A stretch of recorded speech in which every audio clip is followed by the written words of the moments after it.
Welcome to Grieving Insomniacs. This is your host, Cristi Habermann. Grieving Insomniacs is a podcast that was developed many years after my son had died in 2011. After my son had died, I knew that in order to heal from my grief, I needed to talk to people. That it was one of the most important things that I could do was to share my experience. And I'm not sure where this belief system came from, but it was an urge. And it was there from the moment he died. Because I'm a counselor. I'm trained as a counselor. I had helped people throughout the years. And it was flabbergasting to me the fact that I could not help myself. And I really felt like I could not help myself. And I was disappointed in the education that I had gotten as a counselor because we had gotten it wrong. We were completely wrong about grief. But for many years, I just put that belief system aside. And I focused on my grief and I focused on healing. But I just had this urge, like, you need to do this podcast. You need to do this podcast. And I would wake up in the middle of the night being told, you need to do this. You need to do this. I started becoming angry at the world because I felt like I couldn't do a podcast and have the job at the same time, but I needed the job. And I was shy, like everyone is, about being on camera, on the microphone, especially if you haven't noticed, I have difficulty with speech sometimes. So my words don't come out quite the way that I want them to. But in 2021, I started practicing. So I would record myself on GarageBand and then play it back, record myself again and play it back till I finally put my toe in the water and decided to start podcasting. So my first podcast was in February of 2022. So coming up here in a month, we will be going on 3 years. This last year has been a little bit difficult. I haven't recorded as much as I should. The other thing is that I kind of didn't advertise that I was doing a podcast. So that'll be changing this year in 2025. I think I've gotten beyond my embarrassment because many of the examples that I use on the podcast come from my life. And as a counselor, we're taught you don't talk about your life. You're there to listen. So getting past that belief system has been a little bit difficult.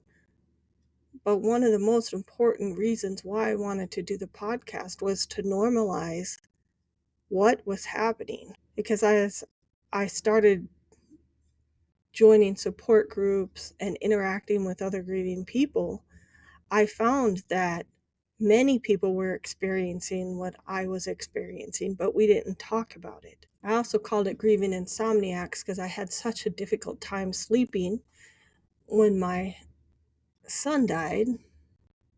And as a mother, the only time that we have to ourselves is after everyone else is asleep.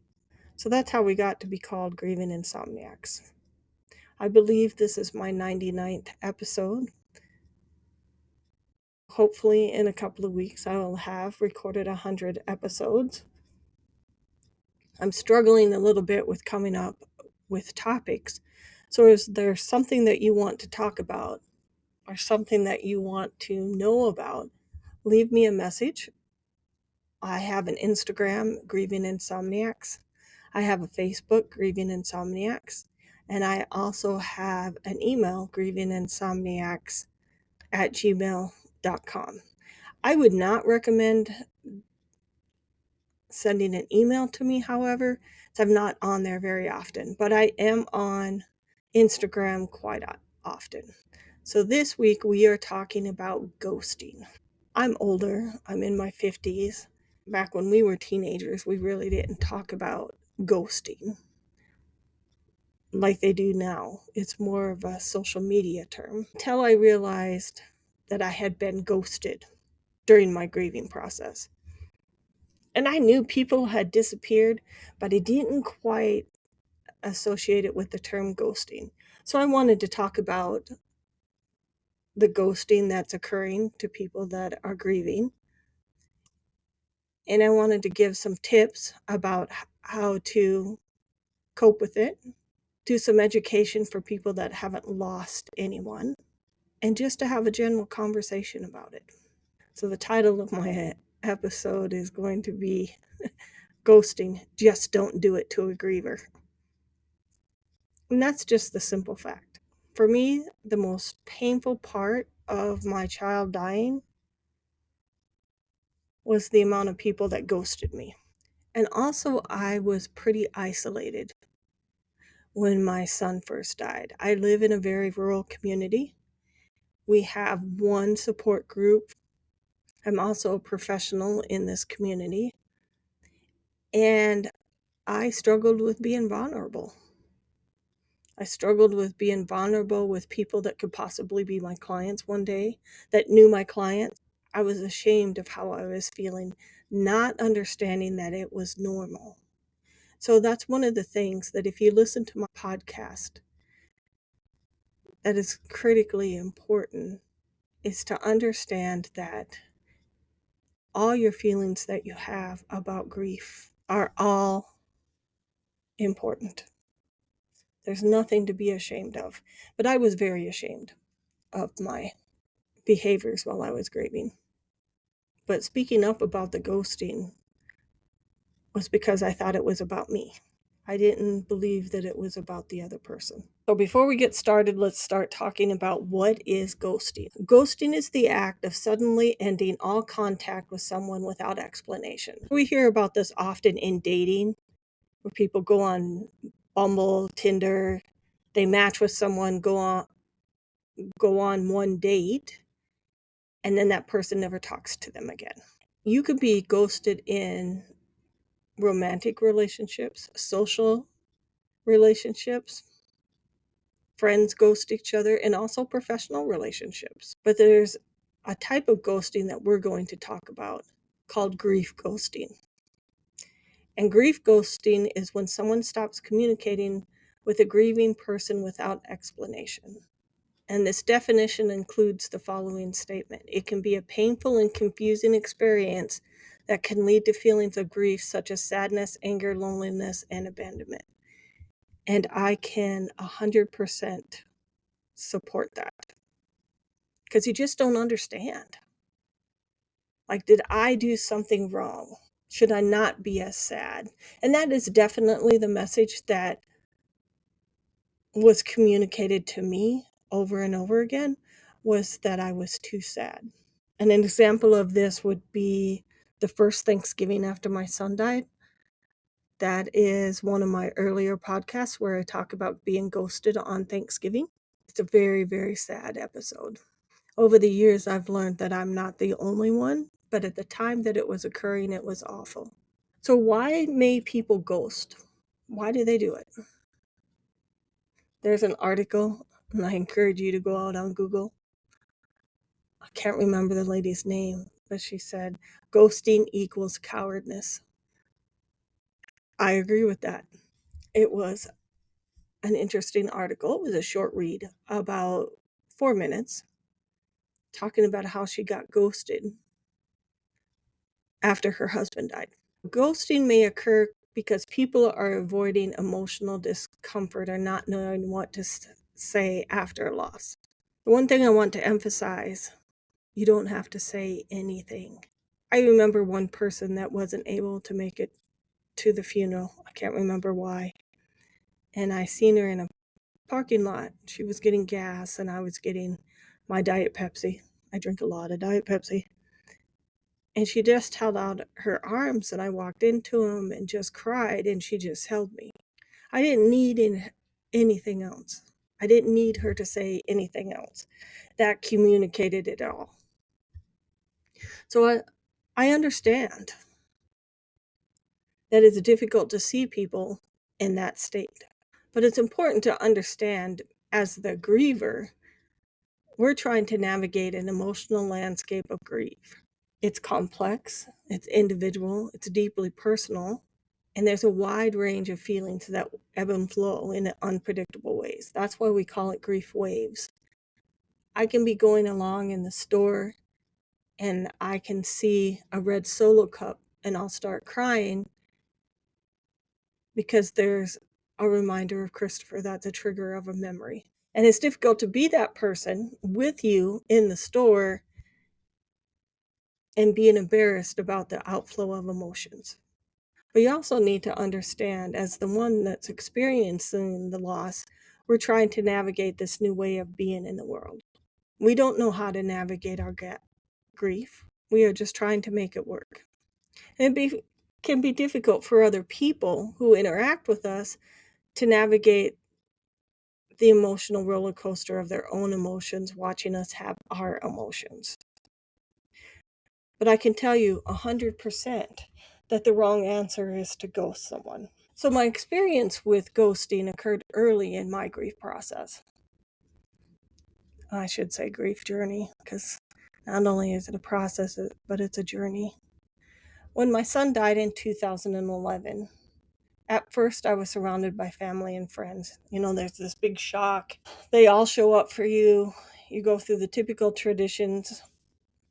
People come to sit with you. They bring food. They offer comforting words. At least that's what they thought they were.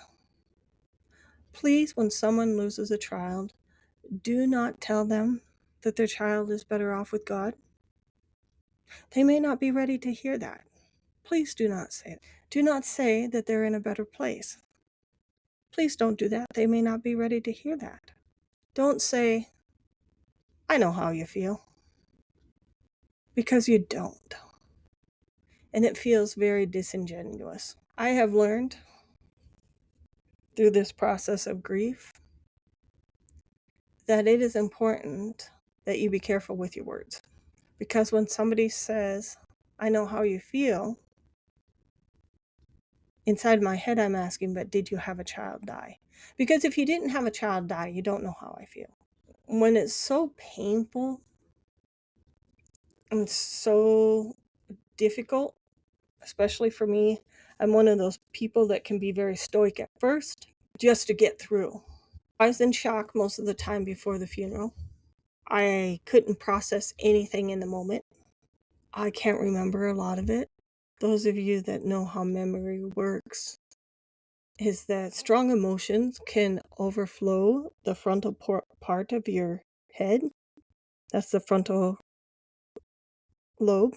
And strong emotions interfere with the storage of memory. If you're feeling a strong emotion at that time, whether it be anger, sadness, if it doesn't go into short-term memory, it doesn't go into long-term memory. So that's how I explain what happened to me at the funeral and why I can't remember it. I remember bits and pieces of it, but my brain was so overwhelmed with emotion. Anger, shock, sadness, that much of what I heard, I wasn't able to work through or process till months later. But the biggest surprise for me was the number of friends that did not show up at the funeral. I mean, not even my coworkers from my jobs. And it's not like I didn't get along with my coworkers. I did. I would not have said they were friends, but I thought they were acquaintances. But they didn't show up. A spiritual group that I had been praying with and participating in ceremonies with did not show up for the funeral. But at the time of the funeral, I was just consumed with this burning pain in my chest. I was burying my son. There was nothing I could think of beyond that. I couldn't breathe. I couldn't think. Care about anything. So at the time all of this was occurring, I didn't have the ability to reach out to those people and ask them why they didn't show up. I was just this mess of emotion. And I think in a way, it's probably good I don't know who showed up. I have the book where everybody signed that came to the funeral. And I thought about, before I did this podcast, if I should go look at that. And then I decided for myself that I wasn't going to, because your brain forgets for a reason. And there's no reason for me to re-traumatize myself beyond what I already remember. So my first ghosting actually occurred at the funeral. Before Christopher died, I could name at least 5 female friends that I believe were my ride and die friends. We were scattered all over the country. We'd been friends for years. Like, we're talking not 2 or 3 years, we're talking 10, 15 years. They were close friends of mine. So I thought, I had let each of them know that Christopher had Hodgkin's lymphoma when he was diagnosed. And I had text message exchanges with these friends in the weeks up to his death. In fact, I think this situation right here is one of the reasons why I hate text messages. Because maybe if I'd talked to these people, like in person, it had gone differently. But maybe it wouldn't. We'll never know now. Then he died. And I sent out the text to all my friends. And they were good friends. So I thought, no response from more than a few of them. Radio silence. It's one of those things where after the fact, you look back and realize, I have not heard from so-and-so. And I was like, what happened? So it's 13 years later. I still haven't heard from him. This is not meant to embarrass anyone, but to educate people on how to respond to the loss of a child. These women all knew my son too. That's the hard part. I got to tell you, that's the hard part. They spent a significant amount of time with us over the years on family vacations, holidays, because we were all military. And when you're in the military, your friends become your family because you can't just go home. One friend I met in Grand Forks, North Dakota, she moved to California. We went to school together. I stayed in contact with her when we went to Louisiana. She moved to Oklahoma. Never heard from her again. Another one was even more than that. We were friends before I'd ever got married to my husband, and I've been married 30 years. I watched her kids while she went to school. She watched my kids while I went to school. She got married. We kept in contact. She went overseas. We kept in contact. I reconnected with her after Christopher died and told her that Christopher had died. And then I called her. She had no time for me. I got to get to work, she says. And I was like, why? Like, what? And I immediately internalized it and was like, what's wrong with me? Like, why do these people not want to have contact with me? Since I haven't had any contact with any of these women in the last 13 years, I can only guess what their reasoning might be. And this experience, which is one of the most painful of my grieving process, also activated childhood experiences of abandonment that I had to work through along with my grief. Remember when I said the article before that ghosting equals cowardness? This is where I think that comes in. Because you being a coward directly affected how I was going to grieve. As I worked through those losses, because it wasn't only just the loss of my son, it was the loss of my identity, the loss of who I was, the loss of my friends, the loss of my family. My whole life was about loss. And I am envious of people that did not lose their family. I saw a comment on Facebook just last night where someone commented and said that people don't understand the privilege of having an intact family or a family that supports you. I was dealing with all of those losses along with being ghosted. I had a really good friend that we separated probably for their first or second year. And after we came back together, we had many discussions about how my grief had changed me. How I had become someone that she didn't know anymore. Not only that, but seeing me struggle so much with the loss of my son scared her. because she was like, what happens when my son dies? Will I be that? Will I have those struggles? And she talked about with me how hard it was for her to see and cope with the level of loss I was experiencing. Understand, she lost her best friend. And because I was so wrapped up in my own internal grief process, I didn't understand that until we sat down and talked about it. But she is also a therapist like me. That's what therapists do. We talk about it.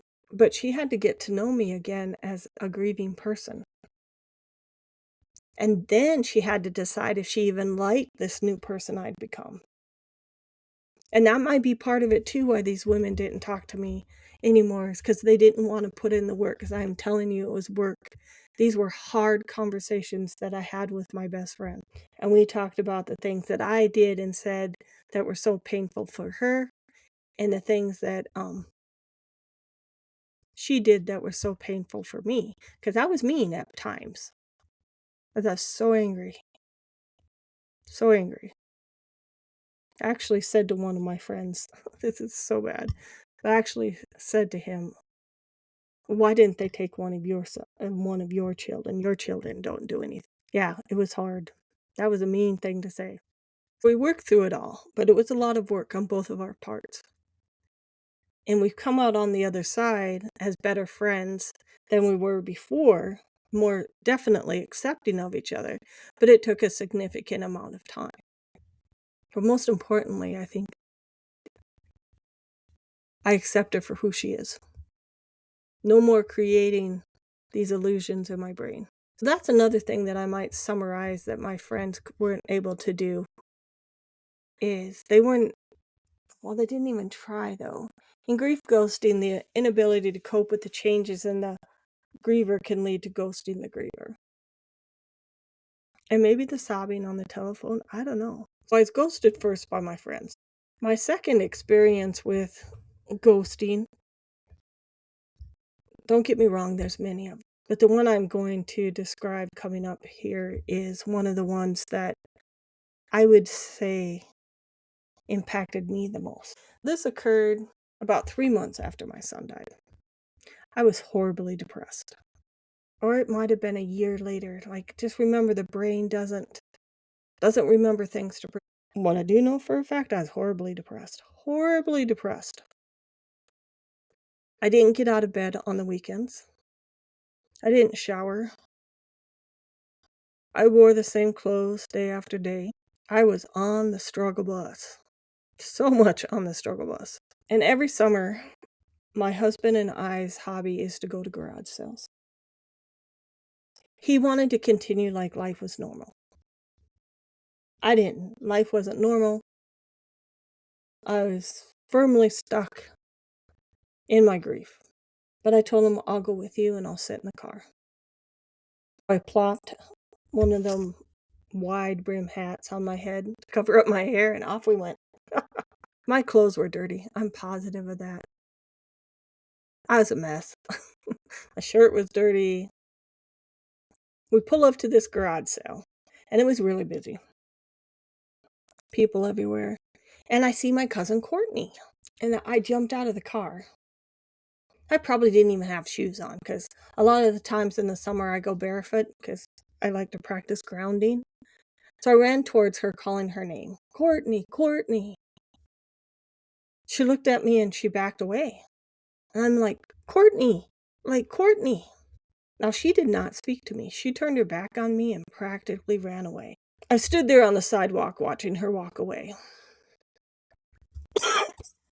And I wonder how my life would have changed if Courtney would have said, hey, Cristi, I see you're struggling. I'll come over next weekend and we'll go do something.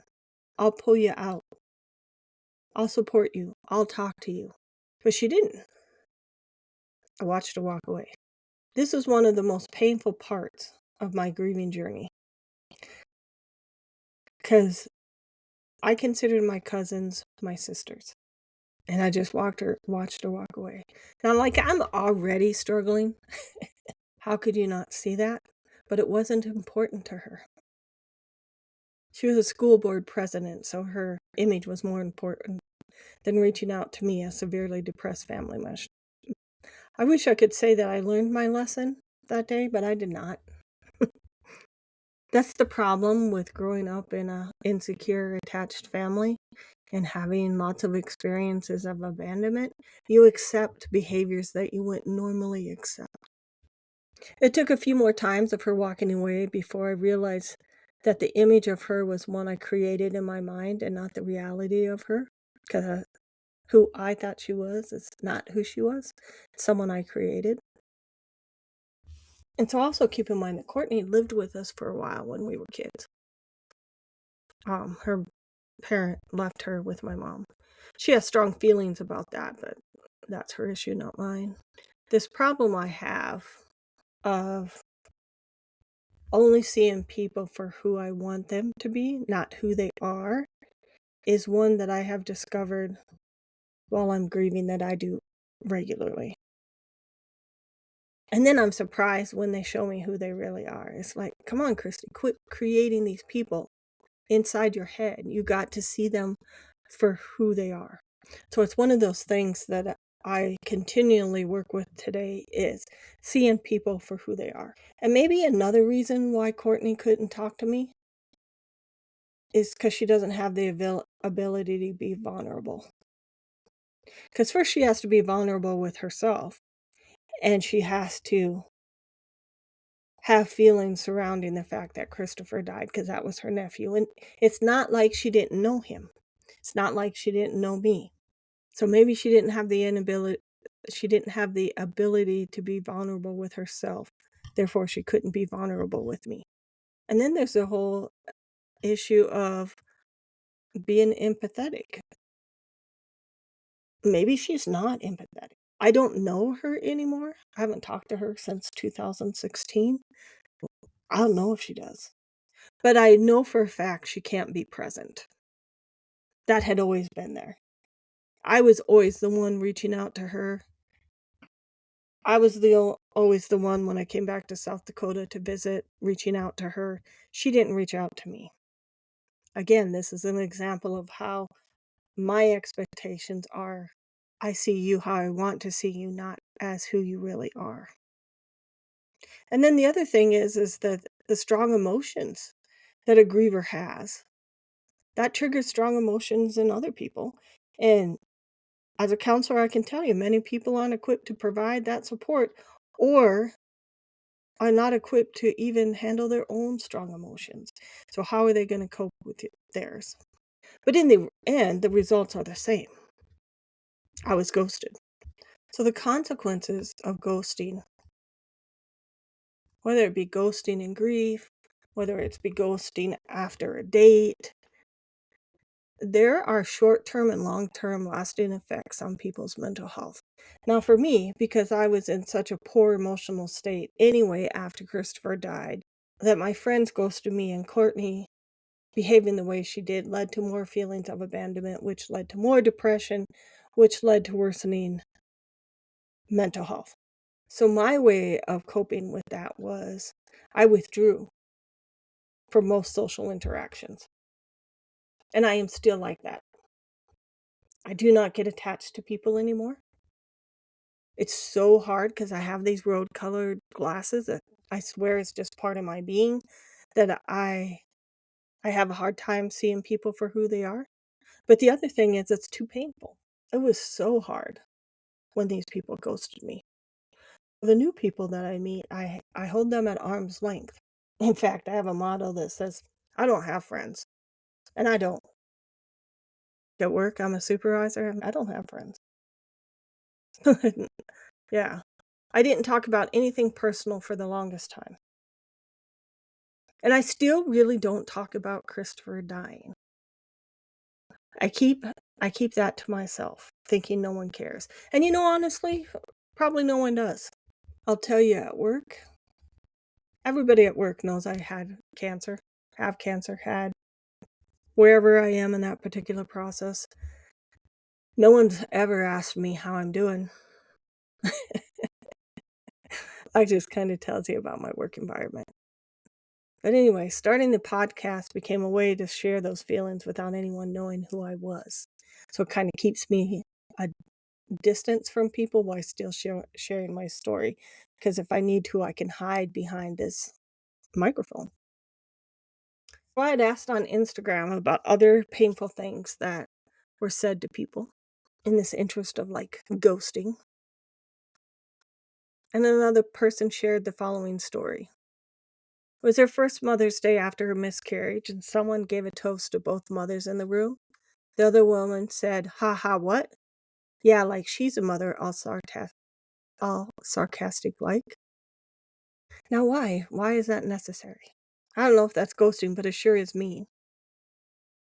But it's also sad. As a counselor, I can see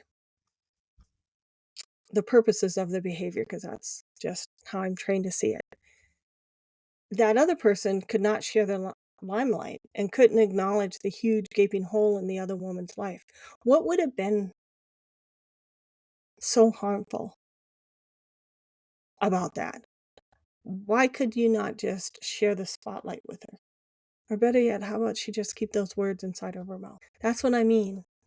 People need to be more careful with their words. There's one thing that grief has taught me, it is to be more careful with your words. Words can wound people to their core and you will never know it. I just had this conversation with my son. Just this morning we were talking about teachers. I have many, many clients over the years that came into my office that would not do something, participate in something, had given up hobbies because a teacher had been careless with their words. A second person commented saying that at work, her supervisor documented that it took her a while to get back to where she was performing before her daughter died. And I believe she said it took 4 months. That's amazing that it took 4 months, because I promise you it took me much longer than that, which is part of the reason why I had a cashier's job for at least 3 years after Christopher died. But again, the supervisor had no knowledge of how much work it took for the writer to get back to that place of full performance in 4 months, mind you. And I say kudos to this person because I feel like that was a struggle for me for years, not just months. And I share these stories in hopes that the listener, the people that hear, if you've had similar experiences, to know that you are not alone. That grief affects grieving mothers and fathers in every areas of their lives. It's not just having a funeral and then it's over. Grief continues, and every year another layer of grief is exposed. You don't lose a person just one time. You lose them over and over and over again. And I wish that people would understand that. So if you're listening to this podcast and you want to support someone who has lost a loved one, here are some ways to show up in a positive way. When a death happens unexpectedly, don't say, "I know how you feel, my whatever died." This makes the death about you and not about the griever, and that's why it's not comforting. I know you want to relate, but you don't need to. You don't have to relate.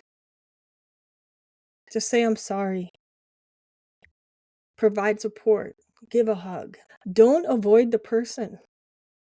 There are no expectations of how you're supposed to behave. Just be there. The best response I ever got was from the story I told earlier about the giant hug. Everybody just needs a hug. There are no words. You cannot use words to describe the loss that I've had. There are no words. Just be there. Don't be afraid of sadness. It's not catching. It's not a disease.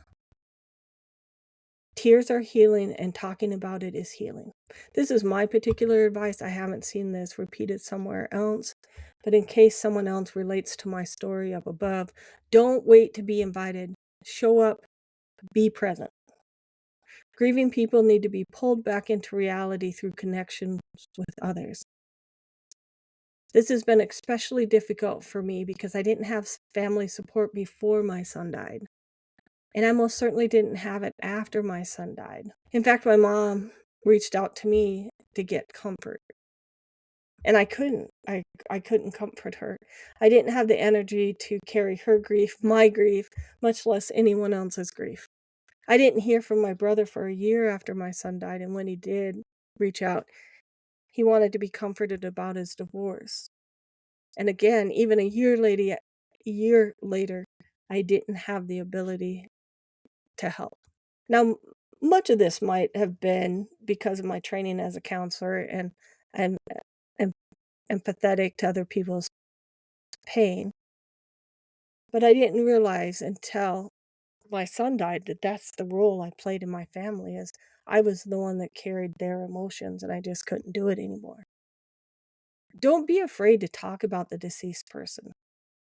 I've only started talking about my son in the past 6 months, and there's still people that are uncomfortable with it, and it's been 13 years. I have chosen to ignore that and focus on what I need. Christopher was a part of my life, an important part of my life, and he deserves to be remembered. So if you've been ghosted as a griever, here's some coping mechanisms. Be kind to yourself. If there's one mantra that you will hear on all of my podcast episodes, it is this one. Be kind to yourself. Be empathetic of your struggles. Don't say to yourself, I should have or I should be doing. There are no shoulds. Just be you. Not everyone will struggle with abandonment like I do. They might struggle with vulnerability. They might struggle with emotional regulation. It doesn't matter. We all have our unique struggles. Just be kind to yourself. Be aware of toxic positivity. It's one of the things that when I was doing the research for this podcast, I was looking at different podcasters and the themes of their how to get over your grief, how to turn it into something positive. And they have many, many listens.